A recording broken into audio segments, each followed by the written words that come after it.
صراط جنت کو سبسکرائب کریں۔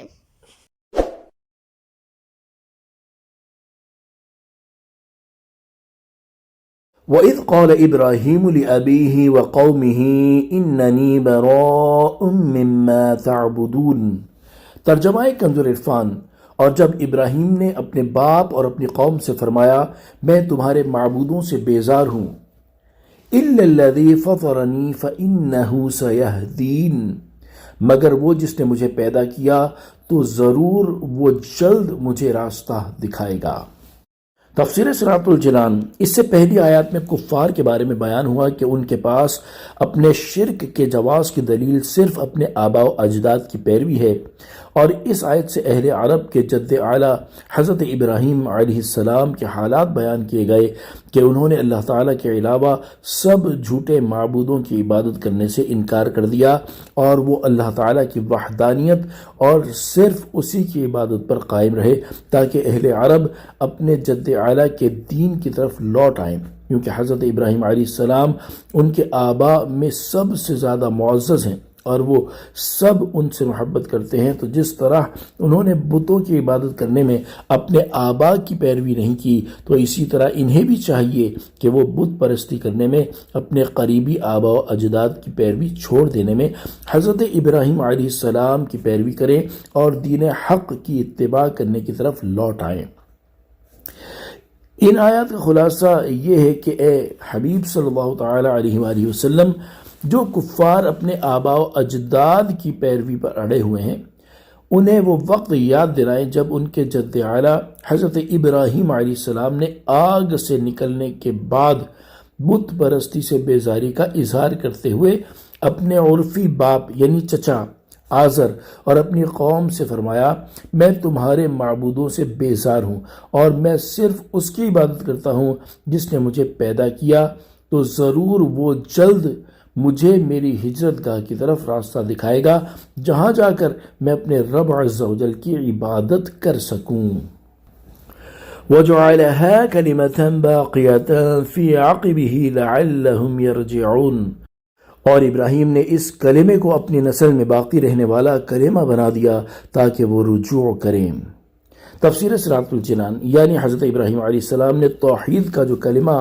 فرمایا تھا کہ میں تمہارے معبودوں سے بیزار ہوں سوائے اس کے جس نے مجھے پیدا کیا، آپ نے اسے اپنی نسل میں باقی رہنے والا کلمہ بنا دیا، چنانچہ آپ کی اولاد میں توحید کا اقرار کرنے والے اور توحید کی دعوت دینے والے ہمیشہ رہیں گے۔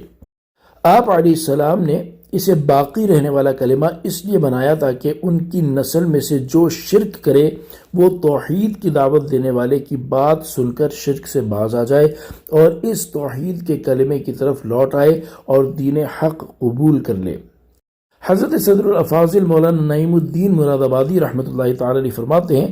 یہاں حضرت ابراہیم علیہ السلام کا ذکر فرمانے میں تنبیہ ہے کہ اے اہل مکہ، اگر تمہیں اپنے باپ دادا کا اتباع یعنی پیروی کرنا ہی ہے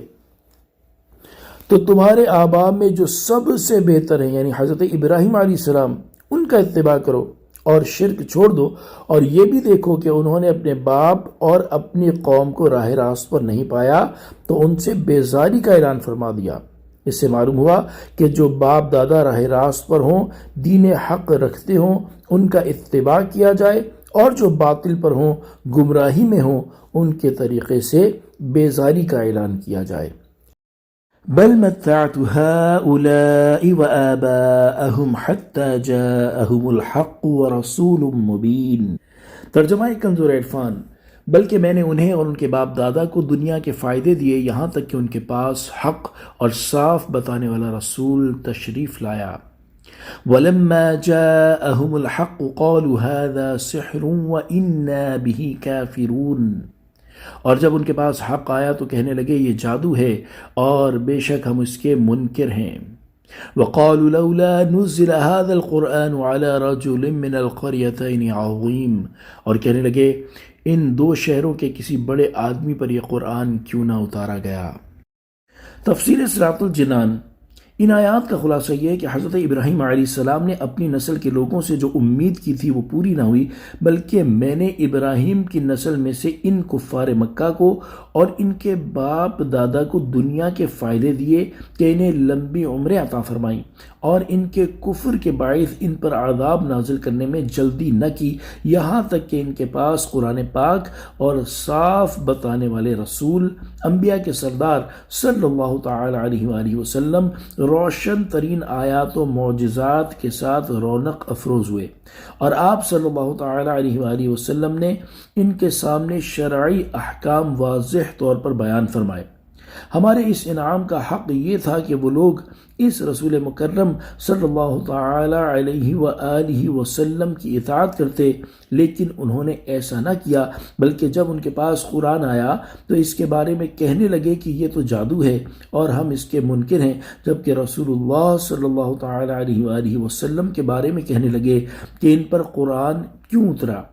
ان دو شہروں مکہ اور طائف میں رہنے والوں میں سے کسی بڑے آدمی جو مال و دولت اور غلاموں کی کثرت رکھتا ہو، اس پر یہ قرآن کیوں نہ اتارا گیا۔